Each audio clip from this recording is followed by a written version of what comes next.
Samantala, narito naman po iba pang mga balita.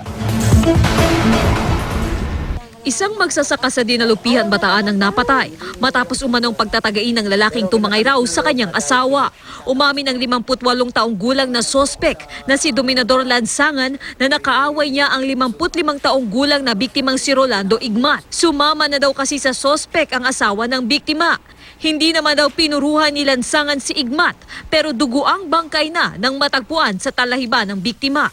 May bakas din ng dugo ang pinirmahang blotter ng sospek. Patuloy pang iniimbestigahan ng mga pulis ang insidente. Patay naman ng 43 taong gulang na ginang sa Lagangilang, Abra matapos umanong pagsasaksaki ng isang 12 anyos na bata. Naiwan daw mag-isa ang babae sa kanyang bahay at natagpo ang patay na nang makauwi ang kanyang asawa. Sumuko sa pulisya ang grade 8 student na sospek at inamin ang krimen. Paniwala naman ng pamilya ng biktima, ang ama ng bata ang nasa likod ng krimen na nauna na raw pinagbantaan ang kanilang buhay. Patuloy ang paghahanap ng mga testigo at ebidensya sa krimen. Isa naman ang patay at 2 sugatan ng araruhi ng isang truck ng soft drinks ang nakaparadang grader at tanker ng gasolina sa National Highway sa Comalarang, Zamboanga del Sur.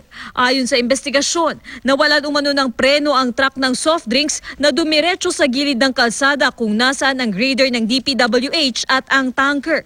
Tumilapon ang pahinante ng truck ng soft drinks na kanyang ikinasawi. Isinugod naman sa ospital ang 2 sugatan na pawang mga driver ng grader at tanker. Katrina Son, GMA News. Alas 3 na madaling araw ng araruhin ng chair transport bus sa mga concrete barriers sa northbound lane ng EDSA Corner Corregidor Street. Biyaheng Pasita Complex patungo na Botas ang naturang bus. Kinilala ang driver na si Ronnie Maranyan. Ayon sa MMDA enforcer, ikinuwento raw ng driver na habang binabagtas nito ang northbound lane, bigla raw lumabas ang isang taxi sa Corregidor Street. Dahilan para ikabig niya pakaliwa ang manibela hanggang sa araruhin niya ang mga concrete barrier. Nagtamo ng minor injury ang isang pasahero at ang konduktor ng bus na isinugod sa Quezon City General Hospital.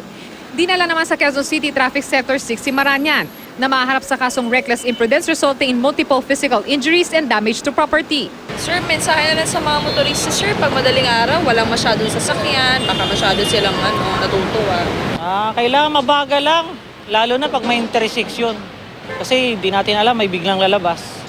Nabulabog naman ang mga nagdadaan sa northbound lane ng EDSA Cubao Service Road matapos magliyab ang ilalim na makina ng isang kotse bago maghating gabi.